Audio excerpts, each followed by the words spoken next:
Olá a todos que me acompanham pelas redes sociais, especialmente pelo HM Video Center, pelo canal do YouTube, e especialmente aqueles também que têm prestigiado a minha iniciativa de lançar o programa Face Falante.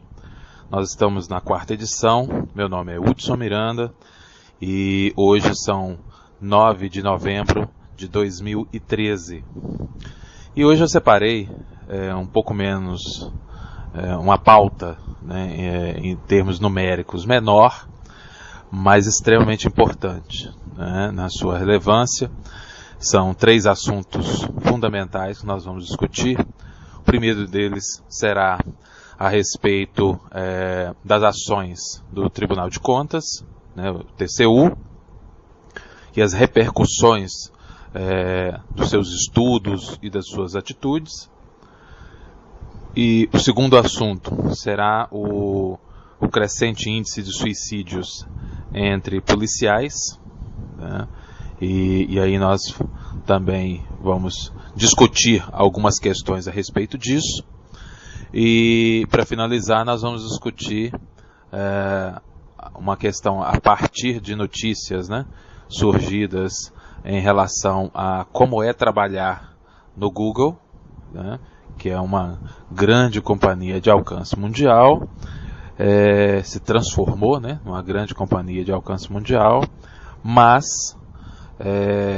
a exemplo, né, do Google, nós vamos discutir, como ponto de partida sendo o Google, discutir as questões relativas ao bem-estar e a possibilidade de escolha e de reflexão do funcionário, né, do trabalhador, sobre o que é importante para ele, o que é significativo e o que pode fazer com que ele se mantenha ou não ligado e fiel às atividades e expectativas da empresa que o contrata, né? Bem, vamos começar então pelo primeiro assunto. Esta semana, a presidente Dilma Rousseff, de acordo com notícias veiculadas na imprensa, se mostrou indignada, né, pelas constantes paralisações de obras, né, através das ações do Tribunal de Contas da União.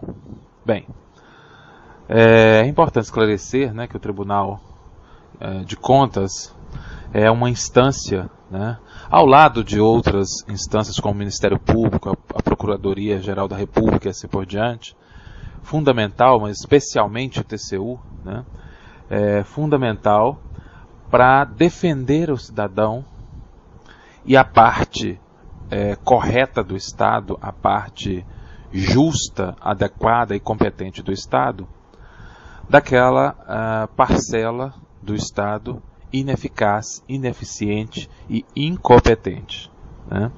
Eu acho que as atividades do TCU são fundamentais para nos defender, né, todos nós, cidadãos, que financiamos as atividades do Estado, né, para benefício da sociedade como um todo, né, do coletivo, da convivência, né, da infraestrutura para vivermos em sociedade. Então tudo isso é sustentado, né, pela população, pelas contribuições individuais, através dos impostos, né, que na verdade não são contribuições, né, são impostos, são taxas impostas, para financiar justamente as diversas obras e serviços que esse Estado se propõe, de acordo com a legislação, para devolver à população condições para a sua saúde, educação, sobrevivência, acesso ao emprego, né, mobilidade, né, transporte, segurança, né, e uma infinidade de outros serviços, né, que fazem parte dessa sociedade que nós inventamos e construímos ao longo do tempo e procuramos consolidar sob o regime democrático, né? E o TCU tem essa função nobre, né, importantíssima, de nos defender de impedir superfaturamentos, né, a continuidade de eventuais superfaturamentos, sobrepreço, né, gasto com obras fantasiosas, né. Então é uma missão extremamente importante para impedir a depredação, né, a dilapidação do dinheiro público, né, e fazer com que os investimentos se consolidem a partir do que foi proposto, dentro dos contratos estabelecidos e dentro de regras, né, critérios e normas previstas em lei e adequadas ao tipo de projeto proposto e que está sobre a ótica, naquele momento, dos técnicos, dos especialistas do TCU. Né? E aí a presidente se mostrou indignada. Eu até entendo a indignação da presidente pelas paralisações e pelo custo social que isso representa, né? Mas eu gostaria muito que essa indignação fosse transformada em ações concretas, né, da presidente e de sua equipe mais próxima, de maneira a fazer com que os projetos fossem mais eficientes, mais eficazes, tivessem uma gestão compatível com as demandas e a importância do país, de modo a cada vez mais se tornar raras as situações onde seja indicado, onde seja necessário, mais do que indicado, seja necessário a paralisação para a apuração de irregularidades e para a retomada dentro de parâmetros que foram definidos no projeto original, ou a necessidade de redefinição de projetos por deficiência na própria constituição desses projetos. Né? Então, eu acho que, mais do que indignado com as atividades do TCU, eu acho que o TCU presta um serviço ao país e, sobretudo, a todos aqueles agentes públicos, todos os gestores públicos de bem, né, competentes, e que têm um verdadeiro espírito público. Acaba as atividades do TCU sendo um instrumento auxiliar, estratégico, importante na fiscalização e no combate a toda ação nefasta contra o Estado e os investimentos e a capacidade de desenvolvimento, de investimento, e a necessidade, o atendimento das demandas dessa sociedade que clama por tantas ações, tantos projetos, né, e tantas irregularidades acabam se apresentando, né, contra essas demandas, infelizmente. Né? E aí, dentro dessa discussão, eu acho que vale citar algumas questões. É claro que o assunto é muito abrangente, eu vou voltar nele várias vezes durante as edições do Face Falante, né, porque, infelizmente, nós temos uma anomalia na nossa gestão pública em todas as esferas, guardadas as devidas proporções e as honrosas exceções, porque elas existem gestores públicos competentes no Brasil, em todas as esferas, como eu já falei em várias edições, existem equipes de funcionários públicos de excelência, né? De excelência não só do ponto de vista de formação técnica, mas como de atuação ética também. Né? Então a gente precisa sempre ressaltar isso, não dentro daquela ideologia do politicamente correto, de pedir licença para fazer críticas, mas é porque é uma realidade mesmo. Né? Existem ações, estratégias, atitudes, políticas efetivas, concretas, que vão além da ficção, que são reais, que são abrangentes e que merecem todo o nosso respeito, merecem ser divulgadas, merecem ser conhecidas para inspirar outros gestores, para compartilhar, para demonstrar que é possível fazer corretamente. Então, isso existe. Né? O que nós precisamos é torná-las cada vez mais conhecidas e fazer com que elas atuem como combustível, como inspiração, para que a gente continue apoiando as instâncias que combatem criminosos, né, fantasiados de gestores públicos, né, os irresponsáveis, estejam eles no poder público ou estejam em parceria com o poder público, né, porque não é só o poder público que está nesse cenário de corrupção, de irregularidades, de incompetência técnica, né? Muitas vezes isso está dentro de um cenário de associação, né? Através dos vários dispositivos legais disponíveis, né? E previstos pela legislação, em conjunto com a parceria com a iniciativa privada também, né?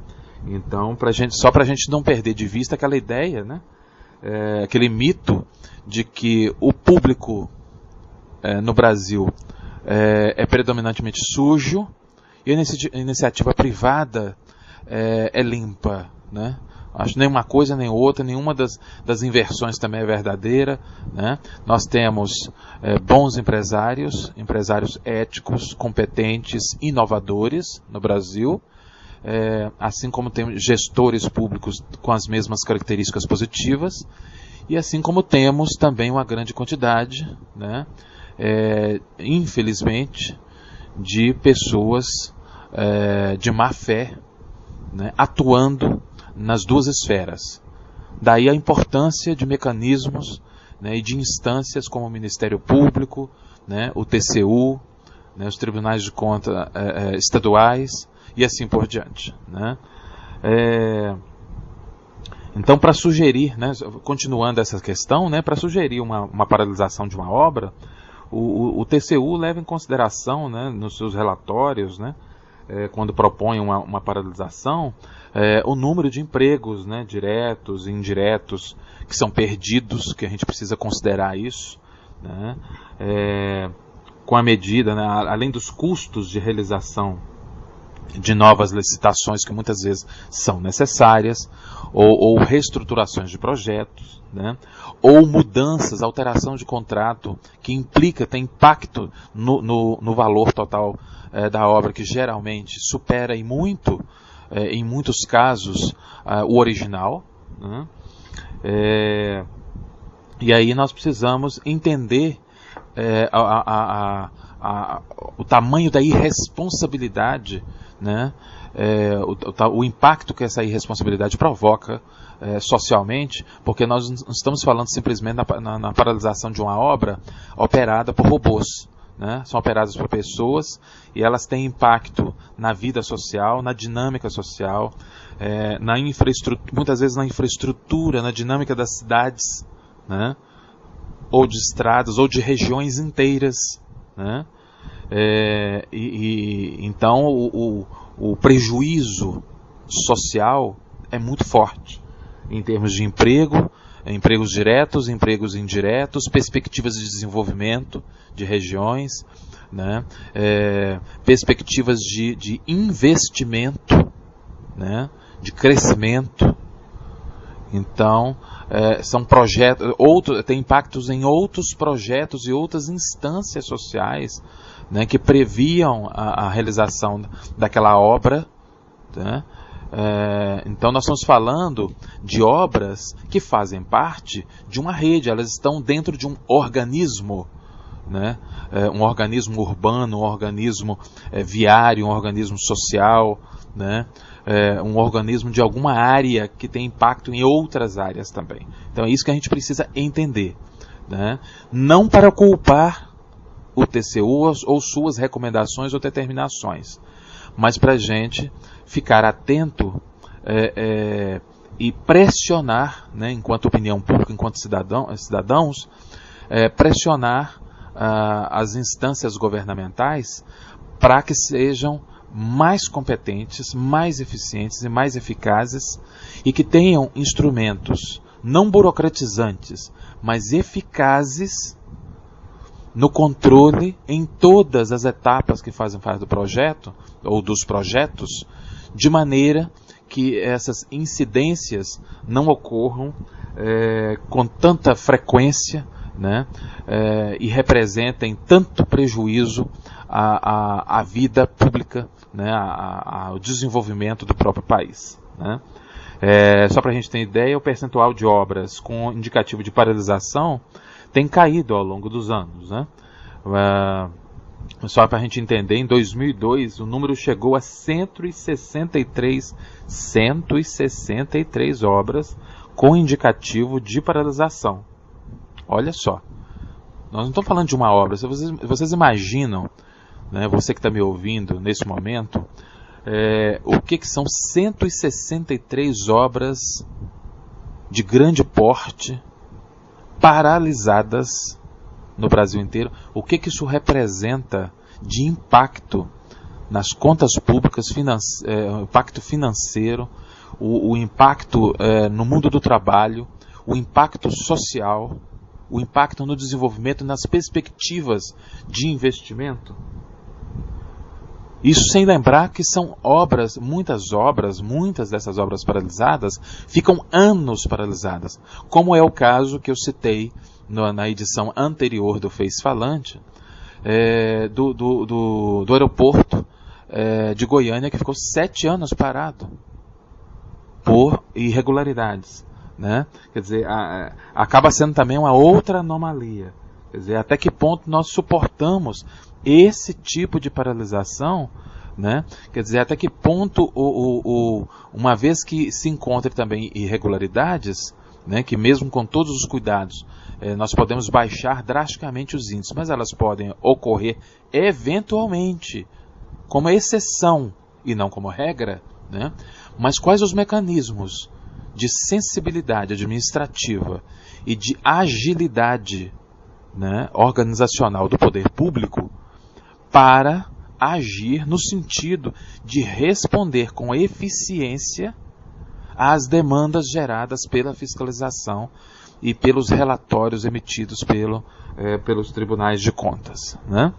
Então, acho que nós precisamos pensar, sobretudo, nessas questões para termos condição de agir, né? Não ficarmos na inércia, só reclamando nas mesas de bares, né? Ou informalmente. Nós precisamos cobrar das autoridades, enquanto cidadãos, que essa situação seja resolvida definitivamente, né? A revista Exame, né, através da jornalista Roberta Paduan, em junho de 2013, fez uma reportagem muito interessante, né, onde ela fala exatamente o seguinte: olha, em julho de 2006, o então presidente Luiz Inácio Lula da Silva, aqui nós estamos falando de um complexo petroquímico do Rio de Janeiro, né? Em 2006, junho de 2006, o então presidente Luiz Inácio Lula da Silva visitou a cidade de Itaboraí, na região metropolitana da capital fluminense, para lançar a pedra fundamental do maior empreendimento da história da Petrobras, que é o complexo petroquímico do Rio de Janeiro, mais conhecido como Comperj. Aí, continuando a história, né, lá seriam investidos 6 bilhões e meio de dólares numa refinaria inovadora que transformaria óleo pesado em produtos petroquímicos. Em março de 2008, o Lula voltou, né, o então presidente Lula voltou à cidade para dar início à obra de terraplanagem, que se tornou a maior já feita no país.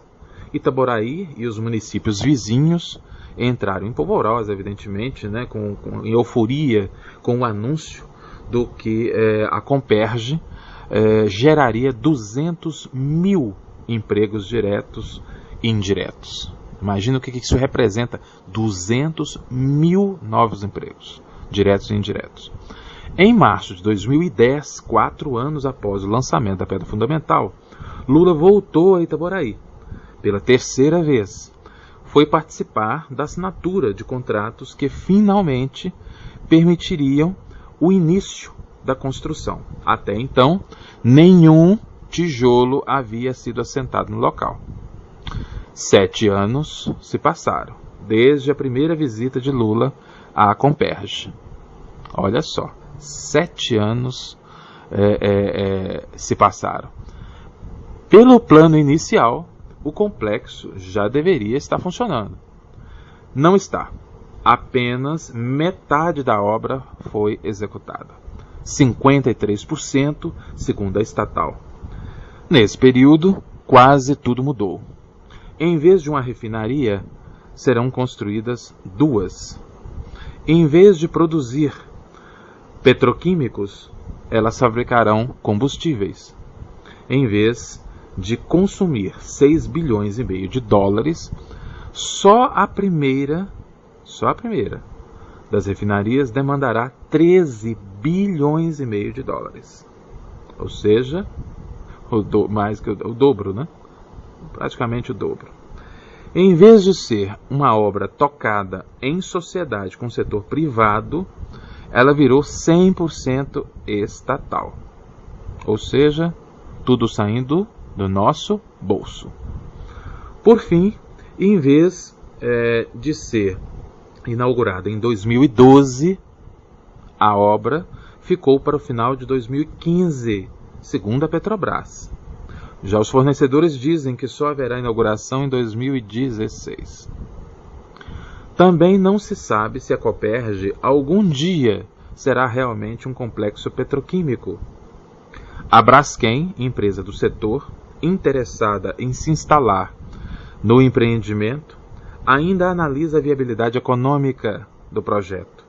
O que já se sabe é que a construção enfrenta tantos problemas que a Comperj disputa o título de obra mais enrolada do país. Um dos problemas que mais atrasaram o empreendimento é de ordem ambiental. A empresa não consegue transportar um conjunto de equipamentos encomendados na Itália que chegaram ao Porto do Rio de Janeiro há 1 ano e meio. São torres, né? Olha só, são torres encomendadas na Itália que já estão há 1 ano e meio no Porto do Rio, que pesam nada menos que 1.100 toneladas cada uma. E por causa do peso, não podem trafegar por estradas convencionais, nem sobre a ponte Rio-Niterói. Olha só o tamanho do problema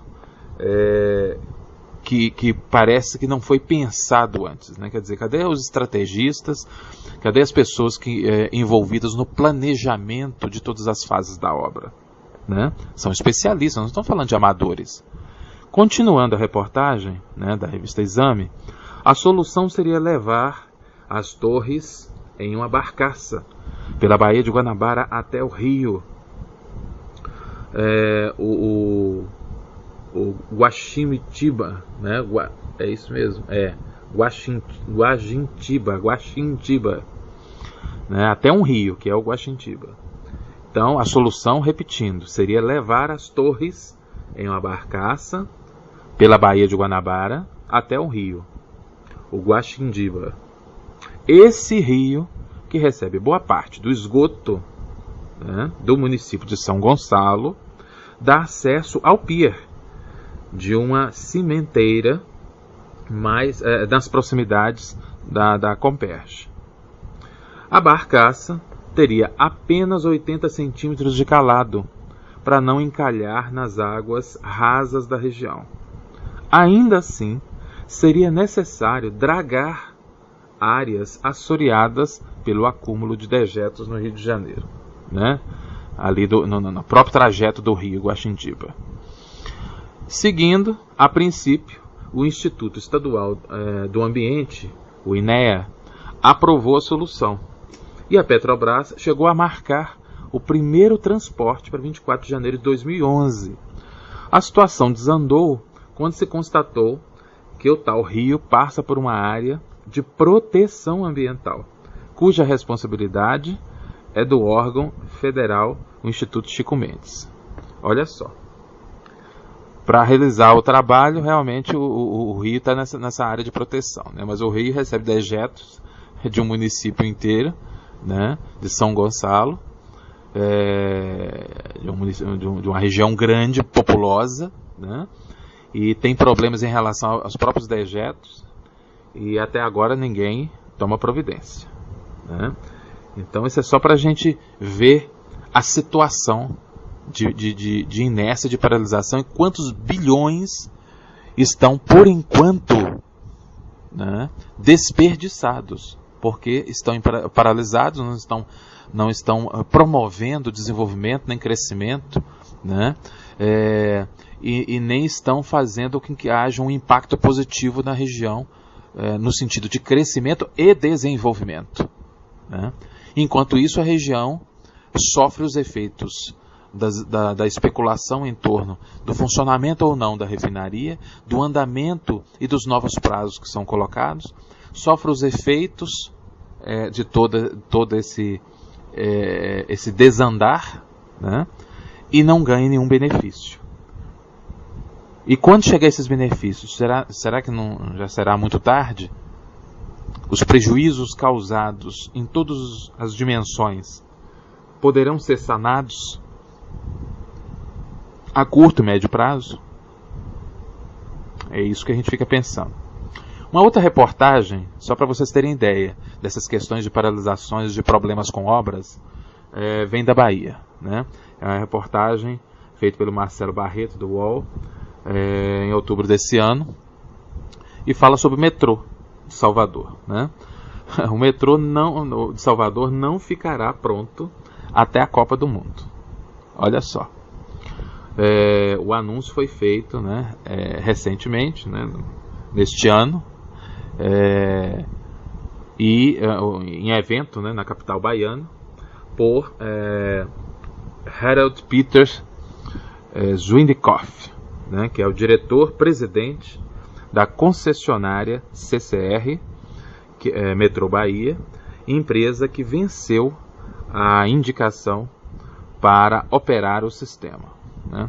De acordo com Zwiendikoff, a previsão para o início de operação comercial do primeiro trecho da linha 1 no metrô entre Lapa e Retiro é setembro de 2014, 2 meses após a realização do Mundial, da qual Salvador é uma das sedes, né?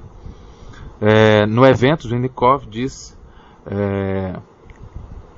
deixa eu ver aqui, ele disse, né, que a conclusão do empreendimento está prevista para janeiro de 2015. Tá? Olha só, isso sem falar que o metrô está atrasado há anos, o metrô de Salvador. O dado refere-se somente à linha 1. Mais tarde, o grupo CCR informou que a obra inteira, que também prevê a linha 2, só estará pronta em abril de 2017. Agora, imagine uma cidade como Salvador, conhecida no mundo inteiro, uma cidade turística, uma cidade com uma densidade populacional importante, né, com uma importância para o país muito grande. Até 2017, quais as transformações urbanas pelas quais Salvador passará e quais serão as demandas até lá para essa construção que já dura em torno de 13 anos de atraso, né? Já está com 13 anos. As 2 linhas, por exemplo, serão inauguradas aos poucos, né? Até setembro será entregue o trecho da linha 1, entre Lapa e Retiro. Em janeiro de 2015, segundo a concessionária, até setembro de 2014, tá? Em janeiro de 2015, segundo a concessionária, entrará em funcionamento a outra ligação, né, deixa eu ver aqui, segundo a concessionária, entrará em funcionamento a ligação de Lapa e Pirajá, completando o primeiro ramal, né? O cronograma prevê mais 5 fases, que serão inauguradas entre 2015 e 2017. O empreendimento inteiro, com as 2 linhas e todas as estações, tem prazo de entrega para abril de 2017. né, quando deve funcionar o trecho Lapa Aeroporto Lauro de Freitas. Olha só, em 2017 que o aeroporto terá um ramal do metrô, numa capital como Salvador, né? Os primeiros trabalhos para a construção do metrô na capital da Bahia começaram em 1997. Mais de R$1 bilhão já foram gastos com a iniciativa. Zwinnikoff diz que em junho, data do Mundial da FIFA, os trens ainda estarão operando em fase de testes com sacos de areia, ao contrário do que prometeu o secretário estadual da Casa Civil, Rui Costa, em maio de 2012. Mas no Brasil é assim, né? Eles prometem, aí depois não cumprem, aí refazem os projetos e jogam por mais 2 anos, mais 3 anos. Daqui 3 anos não fica pronto também, eles chegam, não prestam contas de nada, simplesmente chegam, falam que não deu, né? E que agora a previsão é para 2020, em 2020 chega, fala que é 2025, que tem um plano agora enorme, e um plano muito mais abrangente para a cidade até 2050, né? E aí por aí a gente vai aceitando, né?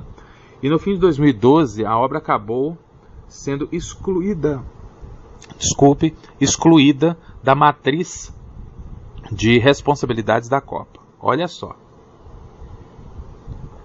a que ponto nós chegamos. Durante a cerimônia, né, realizada em um hotel da capital neste ano, né, a presidente Dilma Rousseff assinou aí um contrato que autorizou a retomada das obras e a construção de novas vias do metrô de Salvador e Lauro de Freitas na região metropolitana. E ao lado, né, do governador Jacques Wagner, Dilma firmou a PPP, que é uma parceria público-privada entre os governos federal, estadual e o grupo CCR, que foi a única empresa a fazer uma oferta de 127 milhões e 600 mil reais para participar da licitação, né? Do montante total a ser investido no projeto, 3,9 bilhões o governo federal vai arcar, com 1,3 bilhão por meio do PAC 2, né, da mobilidade. O governo estadual entrará com 1 bilhão e a CCR com os restantes 1 bilhão e 600 mil reais através de financiamentos. O orçamento prevê a conclusão da linha 1 e da implementação do início da linha 2 do metrô de Salvador e Lauro de Freitas, totalizando 33,4 quilômetros de linha e 19 estações. Imagina, isso é muito pouco, dado o atraso em tempo e a projeção para funcionar em tempo e as demandas de mobilidade de uma cidade conhecida internacionalmente da importância de Salvador, né? A presidente da República anunciou novos investimentos, né, dentro do PAC 2 da mobilidade na capital, a exemplo do BRT, né, o BRT Lapa-Iguatemi, que é uma parceria entre o governo federal e a prefeitura de Salvador, que terá um trajeto de 3 quilômetros apenas, tá, gente? 3 quilômetros, e custará, sabe quanto? 600, isso é o previsto, 600 milhões para os cofres da União e outros financiamentos. Sabe o que isso significa? Significa, gente, que esse trajeto do BRT de apenas 3 quilômetros vai custar aos contribuintes, aos cofres públicos, cerca de R$2.000 por centímetro. Por centímetro. É só fazer as contas, tá? R$2.000 por centímetro.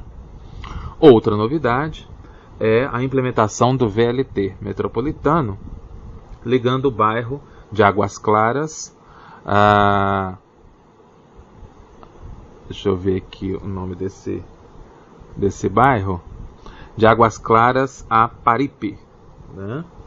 Então esse é o VLT, que é outro projeto em parceria com o governo estadual, Ambos os projetos ainda não têm previsão para sair do papel, ou seja, nem o BRT nem o VLT.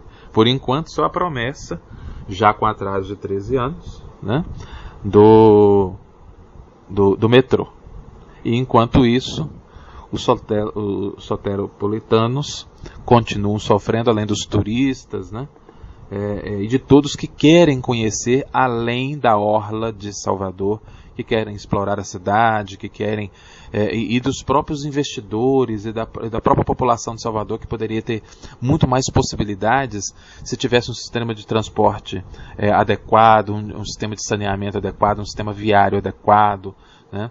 Ou seja, tivesse uma infraestrutura de logística que permitisse o crescimento, a amplificação do turismo, né? Uma vez que, em termos de diversidade cultural, a Bahia dá um banho, né? Ela oferece, né? nos dá orgulho, né? Enquanto brasileiros, e encanta a brasileiros, né? E a visitantes de todas as partes do mundo, né? É uma pena que a gente assista a todo esse cenário triste, né? De atrasos, de abandono, né? De negligência, de dificuldades de precariedade, de morosidade no pacote de investimentos, né? E outra coisa, a coisa não termina por aí, não. Continuando nesse pacote, né? A obra nem começou e já está sob suspeita, inclusive, de irregularidade. O TCE, que é o Tribunal de Contas do Estado, né? Detectou exigências ilegais, tá? Na minuta do edital de licitação, que podem ter reduzido a competitividade. A Procuradoria abriu inquérito. O TCE encontrou duas exigências que não podem ser feitas em conjunto, como, por exemplo, estipular valor mínimo de patrimônio líquido e valor de garantia de proposta, espécie de caução. A licitação teve só um concorrente, que foi o vencedor, a CPC, do grupo CCR, que é quem está construindo a CCR, né, responsável pela obra do metrô. Composto, né, pelo Andrade Gutierrez, e Camargo Correia e Soares Penido. Muito bem. A Andrade Gutierrez, né, a Camargo Correia e Siemens construíram o primeiro trecho do metrô, obra que começou em 1997, foi paralisada, né, retomada em 2000 e já consumiu R$1 bilhão. Em 2012, o TCU, que é o Tribunal de Contas da União, apontou superfaturamento de 166 milhões na obra, 400 milhões em valores corrigidos. O governo da Bahia afirmou que não recebeu o relatório do TCE e que, caso isso ocorra, irá se pronunciar. O grupo CCR afirmou que não iria comentar o caso. Para variar, né? Comentar para quê? Né? E agora nós vamos partir para outro descalabro, né? A Olinda, por exemplo, bateu recorde de obras paradas no estado, né? Existem 11 sem conclusão na cidade, com contratos que somam, né, mais de 141 milhões, dos quais 121,9 milhões já foram pagos, tá? Isso é uma reportagem da Júlia Schiafarino, né? E ela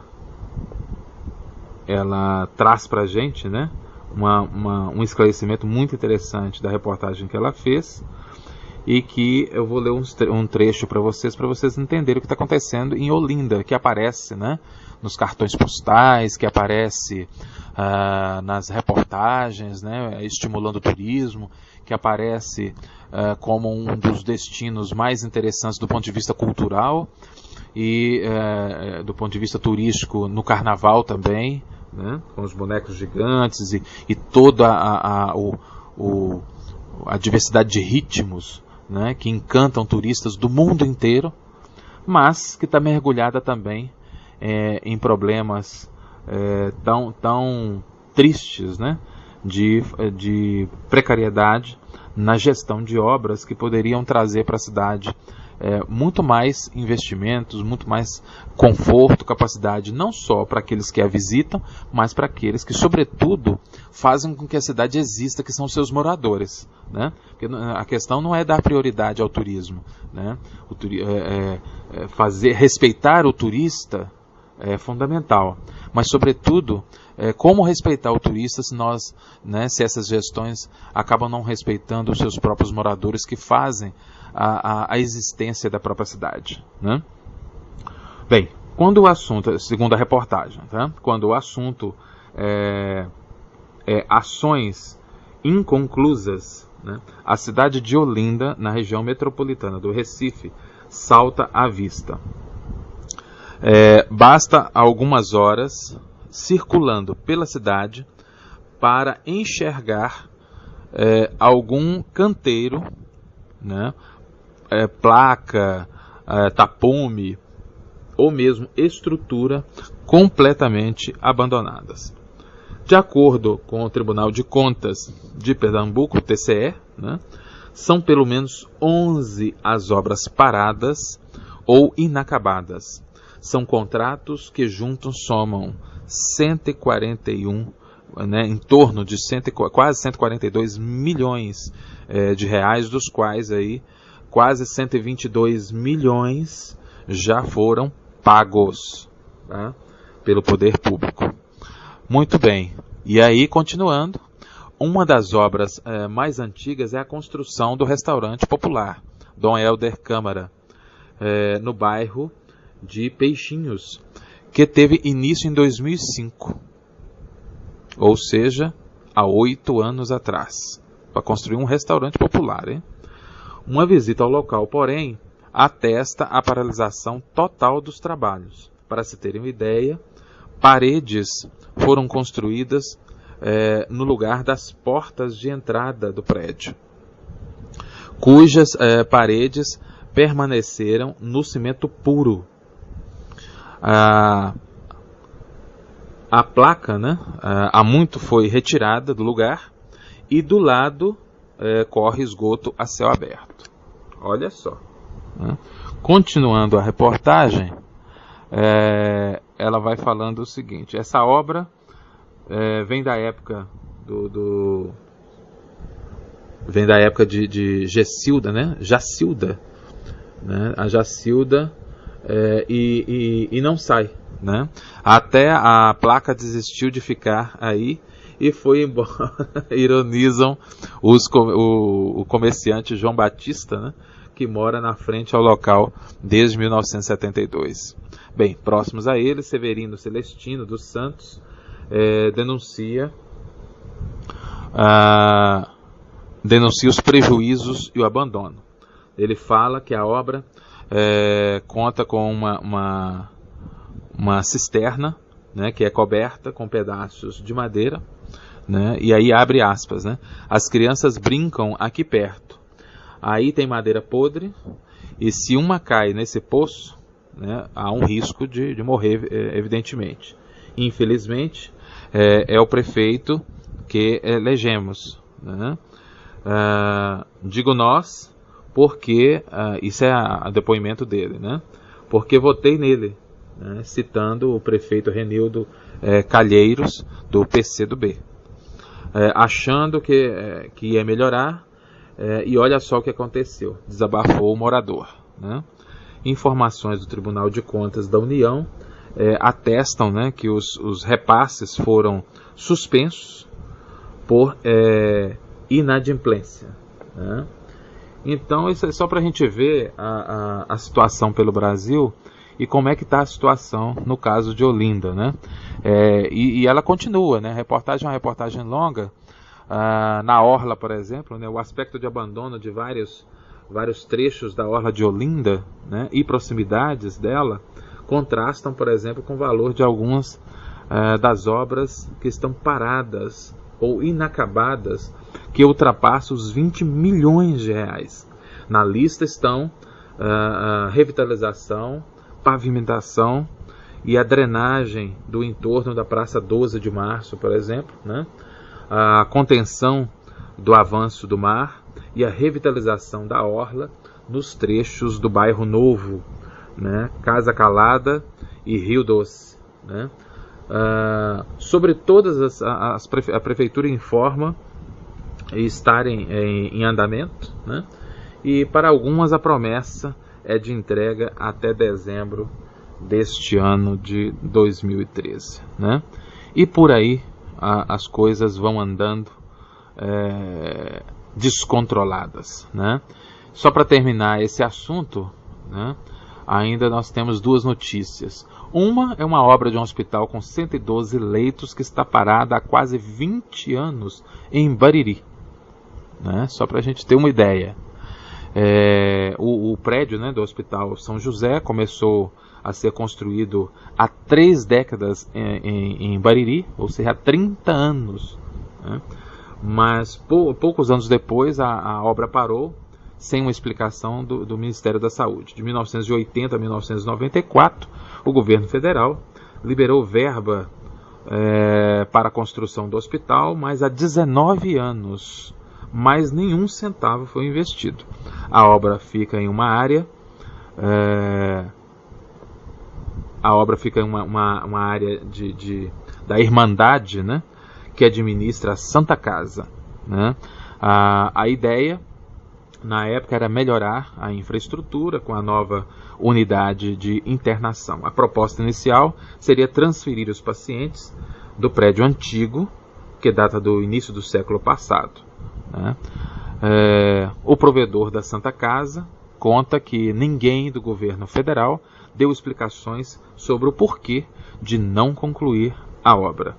Nunca mais soubemos, abre aspas, né, entre aspas, nunca mais soubemos nada e nunca mais recebemos nada e precisamos dar um jeito na situação, porque nós já somos uma população de 35 mil pessoas e merecemos, né? Merecemos esse investimento, né?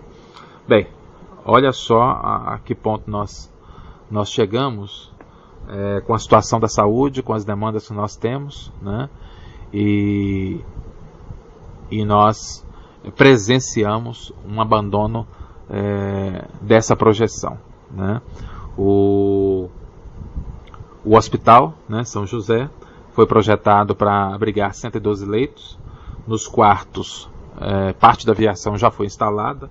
Em alguns banheiros há revestimento nas paredes e as ligações das tubulações de oxigênio aparentemente foram concluídas, de acordo com a reportagem, né?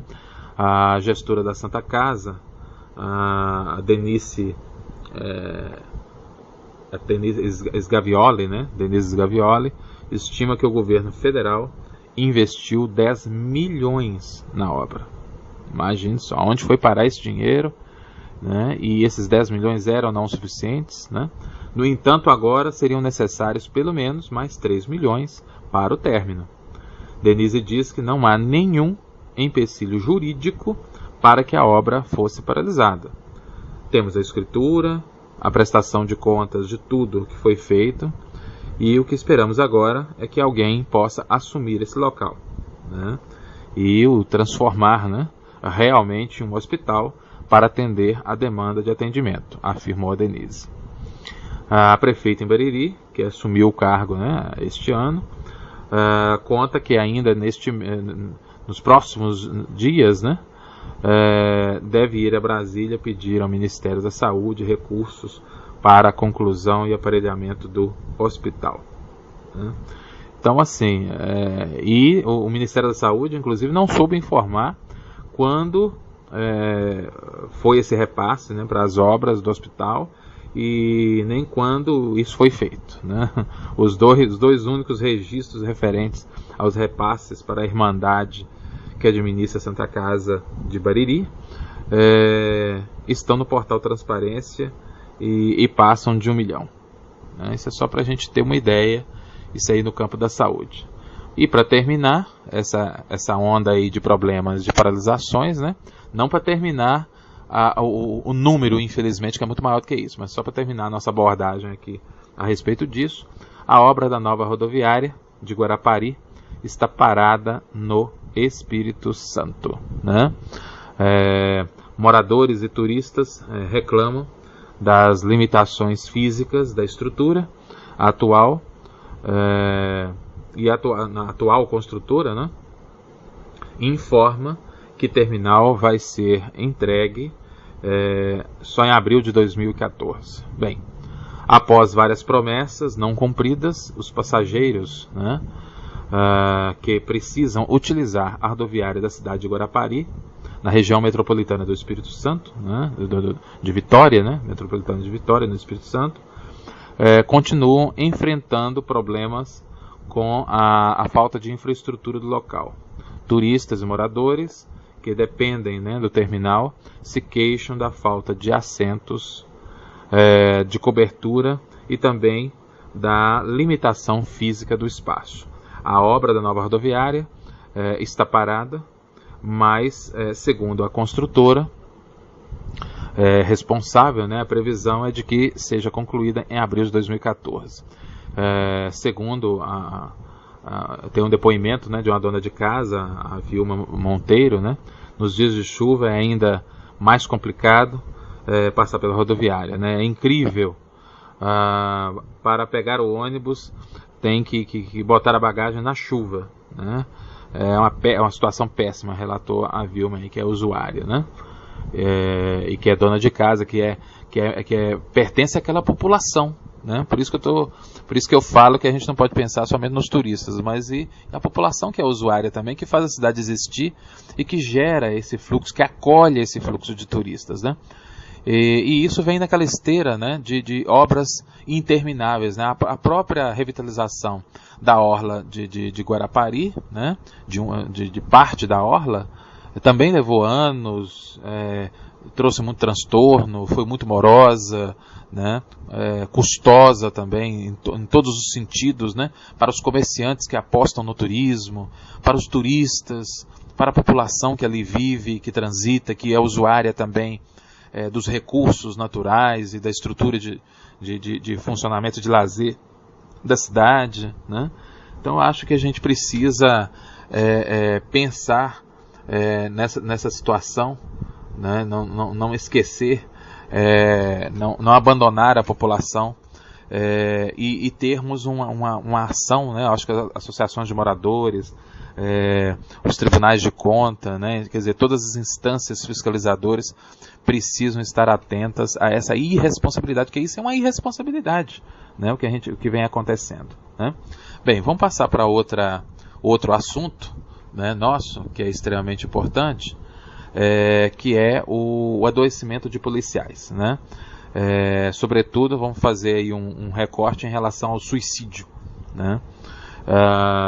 O índice de suicídio vem aumentando muito. Vamos aí uma reportagem do Fábio Diamante do SBT, que fez uma reportagem aí no final de 2012, né? E que é muito interessante, né? Quer dizer, longe das manchetes, a realidade de muitos policiais militares na guerra contra o crime é cruel, né? Agentes com anos, até décadas de corporação, tentam suicídio, né? Um soldado recebe em média, um soldado de São Paulo, em média R$2.000, né? Se afastados, né, eles ficam sem as gratificações, né? E o salário cai pela metade, olha só. E nas ruas, né, o desafio que eles têm é grande, né, para frear a criminalidade, né, para frear a criminalidade da maior cidade do país e ainda se manter em pé emocionalmente, né, e até fisicamente, dado o esforço que isso representa, né.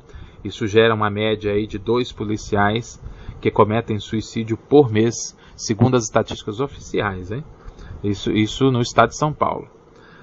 Só esse ano 21 agentes se mataram, né? Só em 2012, perdão, 21 agentes se mataram e outros 24 tentaram o suicídio.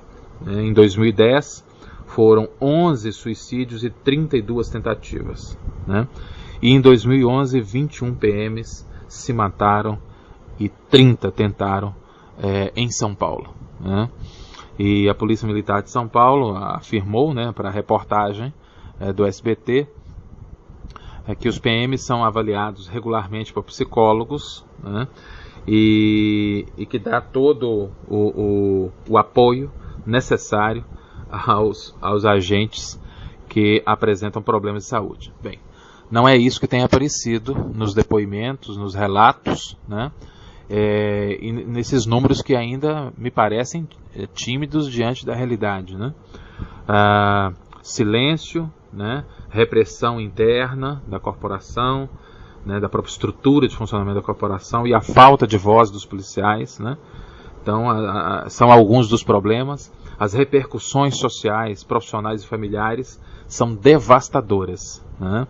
Os números de São Paulo e os números do Brasil podem ser ainda muito maiores, são centenas de afastamentos, milhares de afastamentos no Brasil inteiro, né? Uma vez que o assunto é tabu, né?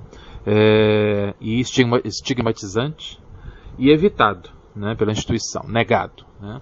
E a negação ela piora a situação ainda mais, né? Manter o status de tabu e de mito para essa questão piora ainda mais a situação de todos os envolvidos, né? E tem uma outra reportagem muito interessante do jornal Correio, né, da Bahia, quer dizer que foi feita esse ano e que revela que em 4 anos 77 policiais foram afastados por transtorno mental na Bahia, né? Na Polícia Militar da Bahia, entre 2008 e 2012, 40% dos PMs afastados por problemas de saúde apresentaram distúrbios mentais e de comportamento, né? Então, isso é uma situação gravíssima, né? E que a gente não pode ignorar, né? E aí vem relato, né, de alguns casos que eu acho que vale a pena a gente reproduzir aqui, né? A reportagem é do Alexandre Lírio e de acordo com a reportagem, por exemplo, um dos casos, né, era uma data especial e isso não mudou nada. O soldado Jefferson Alves, 33 anos, então da 58ª CIPM, né, de Cosme de Freitas, apontava uma pistola para a própria cabeça, enquanto as mães de todo o Brasil recebiam rosas vermelhas e outros mimos, né? A sua talvez o esperasse para um almoço naquele domingo, 12 de maio, né? E deste ano de 2013, tá? Sentado na cama, Jefferson ainda conversou com alguém ao celular antes de apertar o gatilho. A PM perdia mais um dos seus homens, né? Não para o crime, mas para ela própria, né? Então acho que é muito triste, mas eu acho que nós precisamos tornar público cada vez mais esses casos para que eles saiam também daquela situação da estatística, do número frio, que não traduz todo o drama, toda a dor e toda a repercussão trágica que essa ação representa, né? E assim foi também com o capitão, né, Alexander Valério Ferreira, 38 anos, da 15ª CIPM de Itapuã, que também se matou em sua casa, neste caso, né, por envenenamento, no dia 9 de junho deste ano, né? E com o soldado Aloísio Santos, né, da Rocha, do Departamento de Planejamento, tá? E que atirou contra a própria cabeça no primeiro sábado deste mês, recentemente, né? Os 3 suicídios de policiais em 2013 até alarmam a polícia militar, segundo a reportagem, já que de acordo com os números não oficiais, a média é de 2 ao longo de um ano. Mas, pior que as histórias, né, por trás dos suicídios, é a constatação de que elas são apenas a consequência, né, o sintoma trágico de um problema muito maior, né? Porque, como eu disse, né, nós não podemos tratar simplesmente como estatística, né, mas entender que por trás disso tem um cenário muito mais trágico, né, muito mais complexo. Dados do Centro de Perícias Médicas Militares da CPMM, né, aos quais o Correio, né, o jornal Correio, que quem fez a reportagem teve acesso, mostram que entre 2008 e 2012 a PM registrou 184 afastamentos definitivos e temporários. Destes, mais de 40%, 77%, estão relacionados com transtornos mentais e de comportamento. Os casos de síndrome do pânico, tensão pós-trauma, transtornos compulsivos e, como no caso de Jefferson, depressão, se multiplicam e são cada vez mais comuns. Pelo menos 5 policiais militares que tentaram suicídio estão atualmente em tratamento no Serviço de Valorização Profissional, o CEVAP, né, responsável pelos atendimentos psicológicos na PM. Né. A reportagem também chama a atenção, né, para a questão relativa ao silêncio. Né. A família de Jefferson prefere não falar, porque evidentemente que além de ser uma situação muito traumatizante, né, uma morte súbita provocada pela ação da própria pessoa, né, que desistiu de viver, que não encontra mais sentido de viver, isso gera muita culpa, né, para todos em volta. Né? Então a família não quis. Aí vem a reportagem dizendo que a família de Jefferson prefere não falar, mas amigos e colegas de farda e estão certos de que foi a rotina da polícia que o fez cometer suicídio. Depois que virou PM, entrou em depressão. Né? Se isolou, deixou de ser aquele cara alegre. Né? Isso é uma narrativa de uma amiga bem próxima. Né? Não, entre aspas também, continua um outro depoimento, não aguentou a pressão e não teve ninguém dentro da polícia que evitasse a tragédia. Fecha aspas, disse uma colega soldado. Né? Resultado do dia a dia da violência, né, que Jefferson enfrentava, né, e que todos os seus colegas enfrentam, né, o CEVAP realizou somente em 2012 1.400 atendimentos. 1.400 atendimentos só em 2012. Tá? Sendo 123 casos encaminhados para o setor de psicologia. Entre os psicólogos, né, do órgão, há um sentimento comum de que a demanda é grande demais para o tamanho da estrutura. Né? Não só para o tamanho da estrutura, né, como para as especificidades. Né, que nós estamos falando de situações bastante específicas. Né? Então,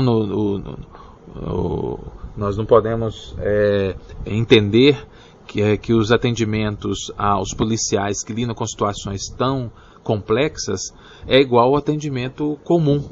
Né? Ele guarda especificidades muito mais severas. Né? Tem uma outra reportagem também, né, um outro trecho muito interessante e assustador, né, feito pela revista Isto É, pelo o jornalista Josié Jerônimo, né, pelos jornalistas, né, Josié Jerônimo e Isabelle Torres. Né, e a reportagem diz o seguinte: a onda de suicídios assusta. Né? Em um ano, 11 agentes da Polícia Federal tiraram a própria vida. Atualmente, policiais morrem mais por suicídio do que durante combate ao crime, né? E aí a reportagem fala, né, em 40 anos, por exemplo, 36 policiais federais perderam a vida no cumprimento da função. 1/3 desse total morreu por suicídio apenas entre 2012 e 2013. Tá? Então, vista do lado de fora, a Polícia Federal é uma referência, né, segundo a reportagem, no combate à corrupção e ainda representa a elite de uma categoria cada vez mais imprescindível para a sociedade. Vista por dentro, a imagem antagônica, né? A Polícia Federal passa por sua maior crise interna, já registrada desde a década de 90, quando começou a ganhar notoriedade. Os efeitos disso não estão apenas na queda abrupta do número de inquéritos realizados nos últimos anos, que caiu 26% desde 2009. Estão especialmente, né, na triste história de quem precisou enterrar familiares policiais que usaram a arma de trabalho para tirar a própria vida. Nos últimos 10 anos, 22 agentes da Polícia Federal cometeram suicídio, sendo que 11 deles, né, aconteceram entre março de 2012 e março deste ano, de 2013. Quase um morto por mês. Né? Um desespero que leva o ser humano a tirar a própria vida, mata mais policiais do que as operações de combate direto ao crime. Em 40 anos, 36 policiais perderam a vida no cumprimento da função. Para traçar o cenário de pressões e desespero que levou policiais ao suicídio, isto é, conversou com parentes e colegas do trabalho dos mortos. O teor dos depoimentos convence, ele contempla, né? Só um minuto aqui. O teor dos depoimentos converge para um ponto comum de pressão excessiva e ambiente de trabalho sem boas perspectivas de melhoria.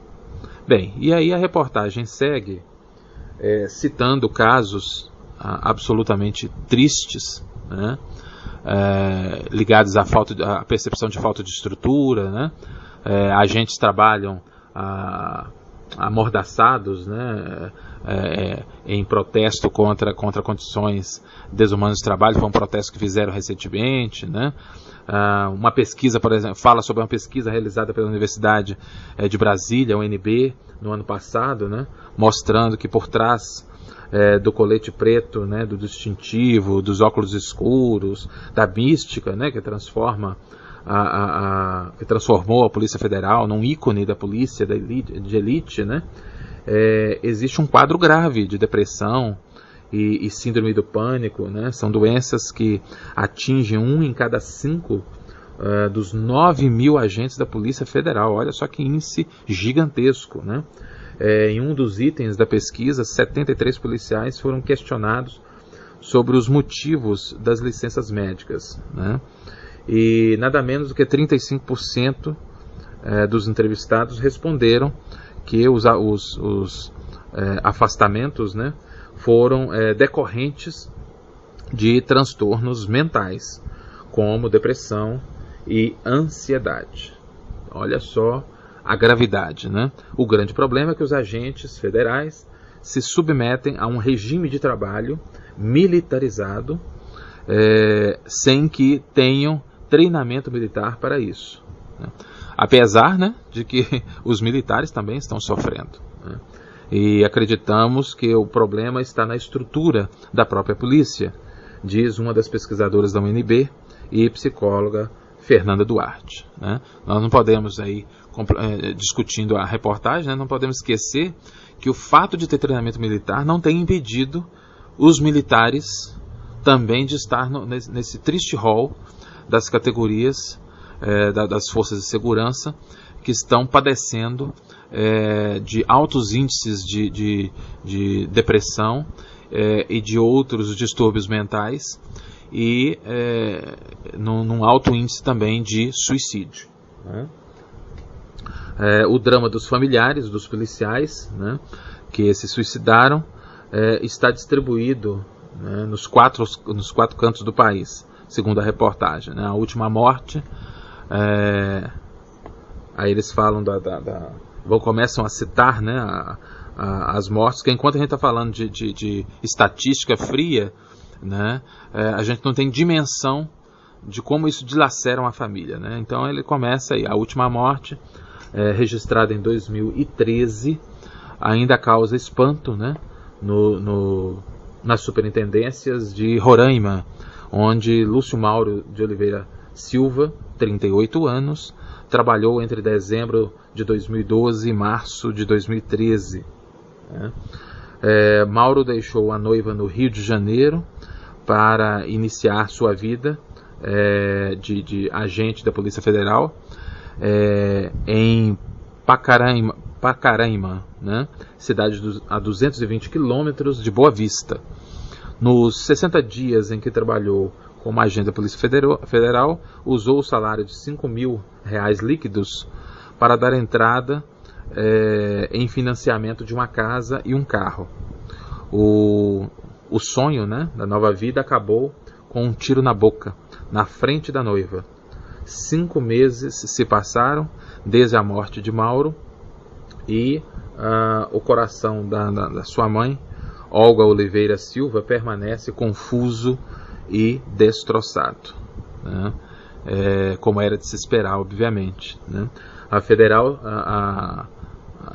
ela abre aspas aí, né, para o depoimento. A federal sabia que ele não tinha condições de trabalhar na fronteira. Meia hora antes de morrer, ele me ligou e disse: Mainha, eu amo a senhora. Perdoa eu ter vindo para cá sem ter me despedido. Fecha aspas. Né? Então, são relatos, né, tristes. E aí ela prossegue a reportagem, né, com os relatos dos amigos e etc. E entre outros casos, né, inúmeros que dão corpo, que dão sentimento, né, que mostram, né, a tristeza que envolve o adoecimento das nossas forças de segurança, né? E aí o que eu penso a respeito de tudo isso? Bem, eu em poucas palavras vou dizer para vocês, em breves palavras, o que eu penso de tudo isso, né? Na minha opinião, o cenário, né, envolve homens e mulheres mal pagos, desprestigiados, socialmente, politicamente, né, são desprestigiados socialmente, manobrados politicamente, né, pressionados pela opinião pública, pela mídia, não enxergados pela maioria dos defensores dos direitos humanos, sem voz, por força das características do funcionamento da corporação, submetidos a uma rotina física e mental dilacerante, com mais de 52 mil homicídios anuais no país, né? Não inibidos por uma legislação penal, né? 52 mil homicídios, não inibidos por uma legislação penal esquizofrênica, um sistema de investigação e um sistema prisional abandonados, né? Um judiciário asfixiado, né? Sobrecarregado e, portanto, lento como consequência e ineficiente, além de um nível de corrupção infiltrada em todo o sistema alarmante, que coloca em risco permanente todos os profissionais corretos, né? Então isso é outro dado que nós não podemos desconsiderar. Um sentimento de tensão além do limite permanente, impunidade, né? Um sentimento de impunidade, de impotência, né? de desprestígio, além de ser um sobrevivente todos os dias, né? Ao enfrentar o negado, velado e crescente estado de guerra civil enfrentado em nosso país, né? Tudo isso, lembrando que este policial é um ser humano com sonhos, expectativas, emoções, fragilidades, né? Desejos, família, e que nos momentos em que a sociedade mais festeja e descansa, é o momento em que ele está sob maior tensão, à disposição da sociedade, a serviço dela, e exposto intensa e permanentemente ao perigo, né? Para defender a sociedade e manter a ordem pública. É nesse cenário, né, com farda ou sem farda, né, em serviço ou nos momentos de descanso, que ele nunca deixa de ser policial, exposto ao peso do desprestígio social, das cobranças legítimas da sociedade, da desorientação do Estado e das armadilhas da bandidagem, que segue mais livre do que a população de bem, né? Este é o resultado de uma dinâmica de um país cuja legislação penal é um cipoal de brechas, né, e incoerências que fazem com que todo o sistema patine e criminosos cruéis, autores de crimes bárbaros, zombem de todos nós, dentro e fora das prisões, né, enquanto vivemos em estado de alerta e medo em tempo integral. O sistema de policiais, sejam civis, militares, bombeiros, federais, polícia rodoviária, né, polícia ambiental, vivem o cotidiano de uma luta inglória, né, de investigar, prender, né, do investiga e prende, e assistem impotentes e frustrados às constantes e frustrantes, né, solturas de criminosos, sorridentes, porque é isso que acontece, e confiantes na impunidade, sustentados por uma legislação vulgar, criminosa, que ofende o bom senso e a lógica da convivência social. As vítimas de tudo isso? Essas a legislação brasileira e a maioria dos militantes em direitos humanos revelam um esquecimento incoerente, imoral e perturbador, né? Ganhando pouco, desprestigiados, pressionados, mal aparelhados, vulneráveis na moradia, desamparados em suas demandas técnicas sociais e com formação e aperfeiçoamento questionáveis, né? Demandas psicológicas desconsideradas. E isso não é tudo. É apenas parte do problema, que ainda padece, né, de números frios, conflitantes e pouco reveladores, pouco abrangentes e não consolidados, e da negação, o que dificulta uma abordagem clara, profunda e eficaz em relação a essa calamidade.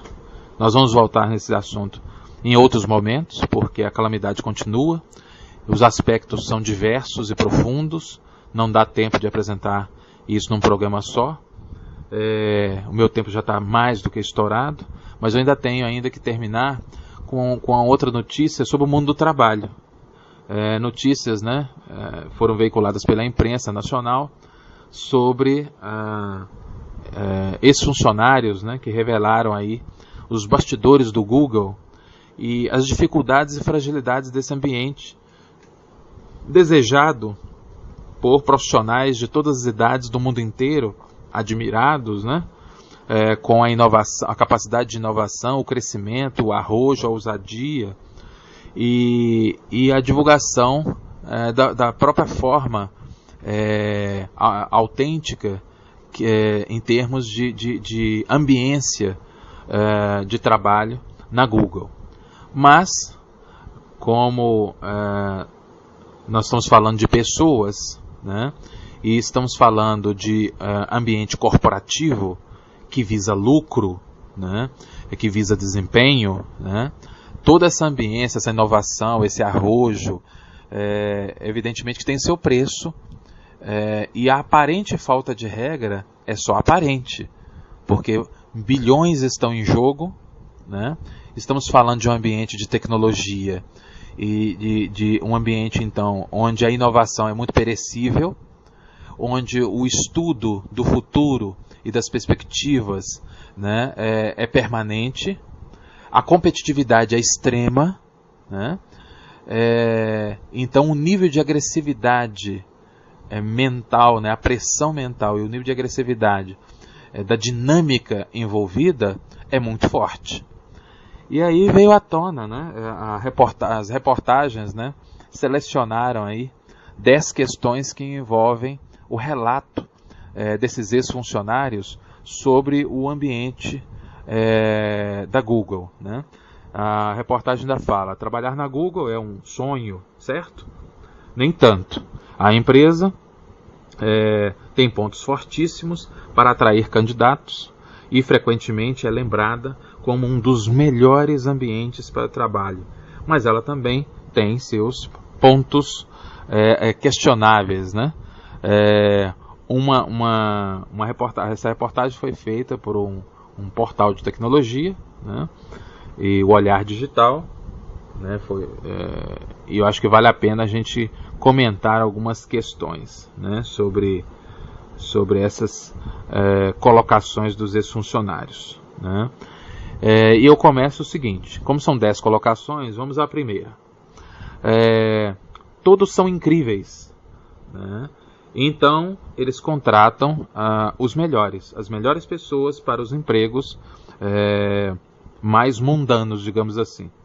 Isso significa o seguinte: o Google pode se dar ao luxo, né, dado o desejo, a amplitude, o desejo das pessoas de trabalhar no Google e o alto nível que envolve o recrutamento pessoal, o Google pode se dar ao luxo de contratar os melhores formandos das melhores universidades dos Estados Unidos para realizar funções básicas como, por exemplo, remover vídeos do YouTube, né?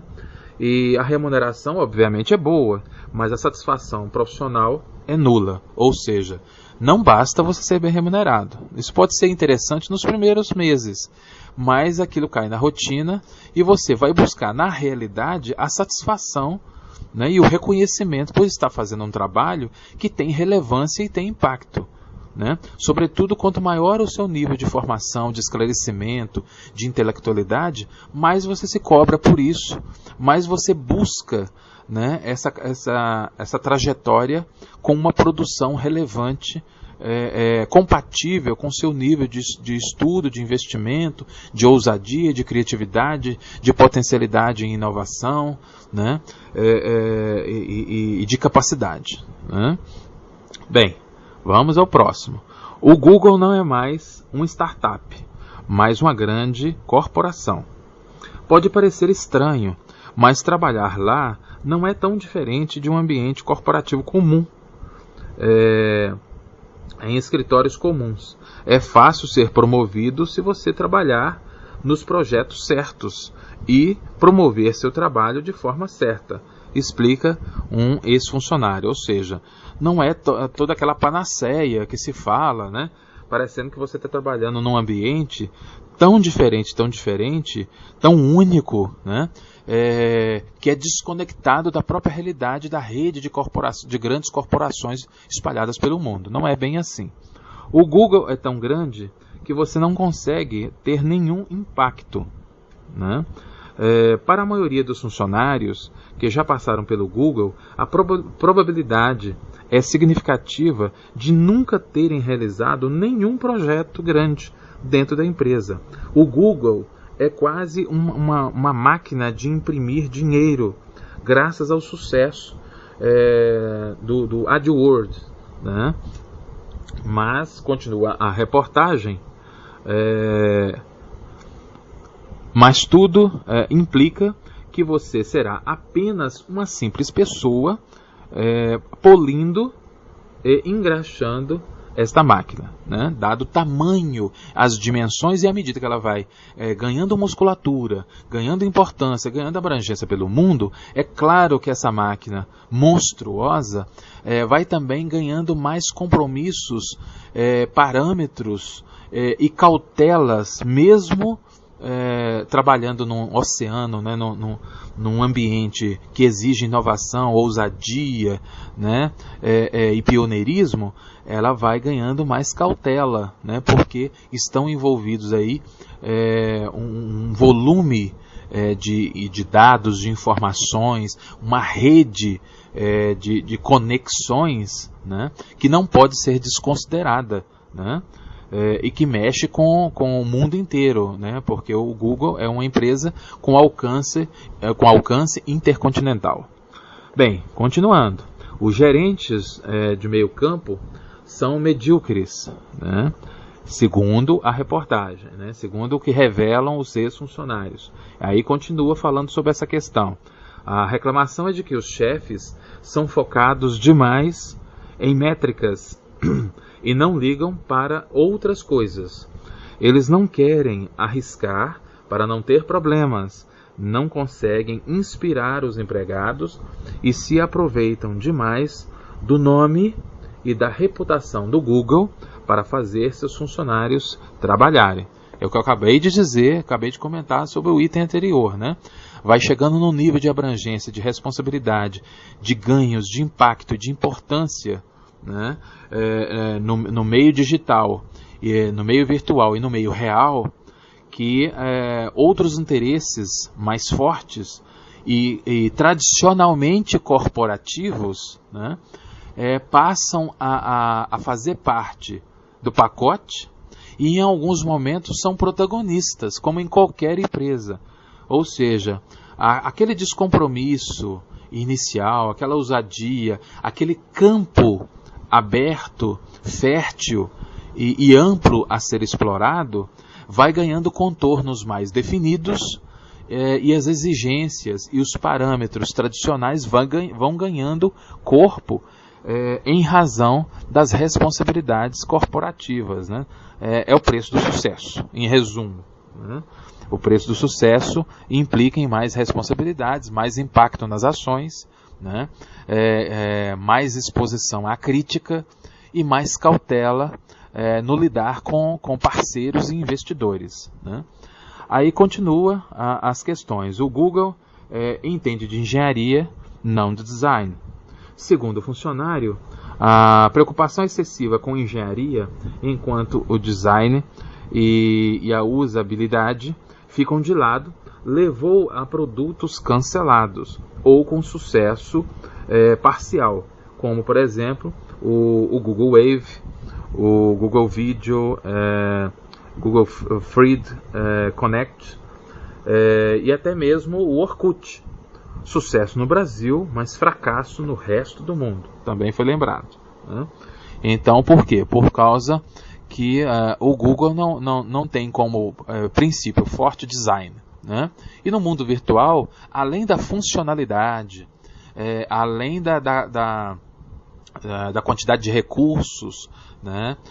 Da transparência para o usuário, da facilidade de uso, da segurança digital, né? E de outros atributos, o design também é muito importante. E o Google não tem isso como um atributo forte, né? Até quando a gente não sabe, né? Outra questão que é abordada é que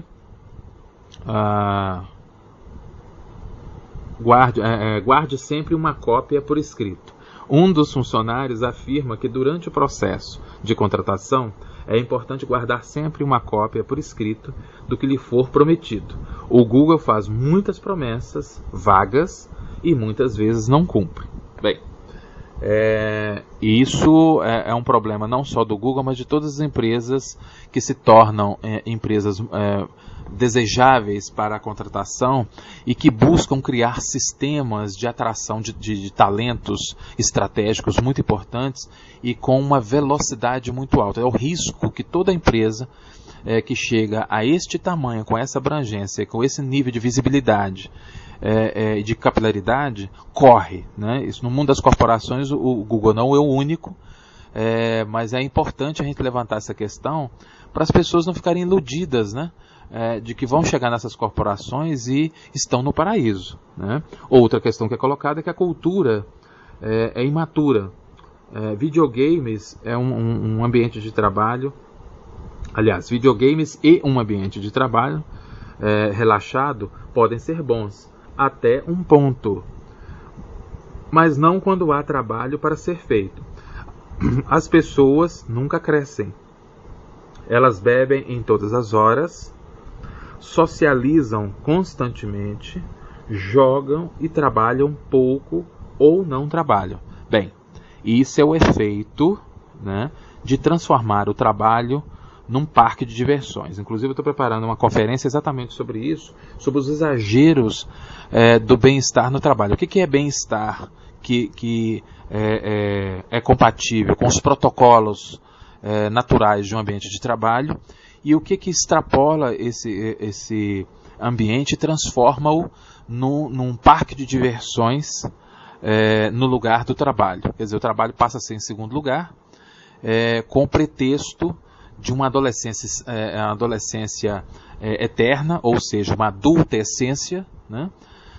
E ao mesmo tempo uma prorrogação absolutamente sem limite de um final de semana, né? Quer dizer, já não se sabe mais a fronteira do horário de trabalho com o horário de descanso, com o final de semana do horário de trabalho.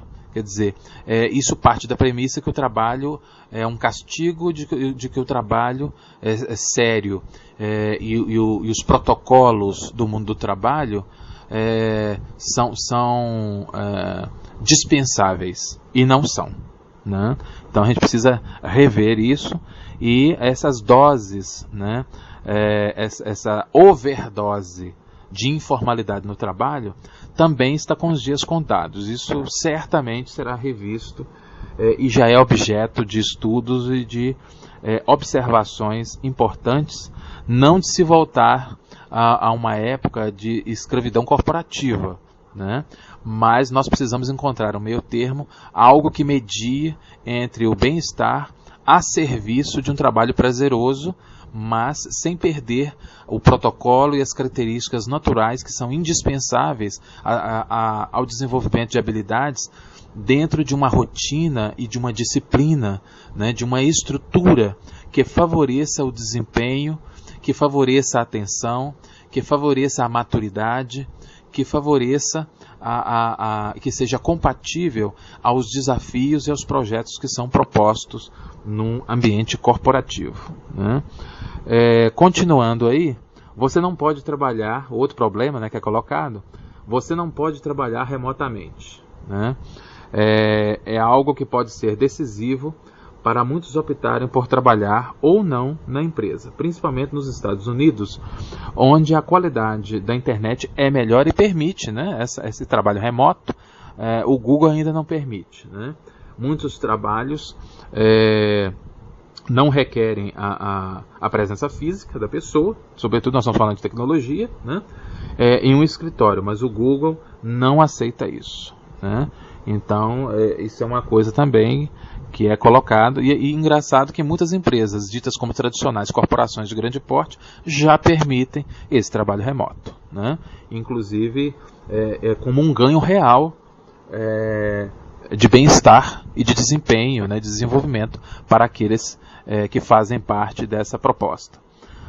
Outra questão que foi colocada é que os funcionários do Google tratam os temporários com desrespeito, né? Esta reclamação partiu de um temporário que reclamou da atitude com que ele tratavam enquanto ele trabalhou no Google. Eles pareciam, né, o depoimento, entre aspas, né, a fala do funcionário, eles pareciam achar que qualquer um que não trabalha no verdadeiro Google entre aspas, obviamente, né, é de alguma forma mentalmente, né, e moralmente inferior. Bem, isso é um problema seríssimo de gestão emocional, de gestão psicossocial, né, no trabalho.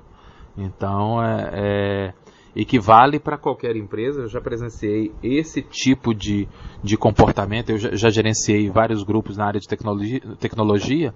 Isso é muito comum na área de tecnologia, mas não é exclusivo da área de tecnologia, né? Isso acontece em outros setores, em outros segmentos da área corporativa. E é preciso muita atenção para que a gente não transporte para a área corporativa a questão dos trotes universitários, né? E transforme, né? Aliás, eu sou contra os trotes universitários, né? Mas se a gente transferir essa ideia para a corporação e transformá-la nesse assédio moral, né?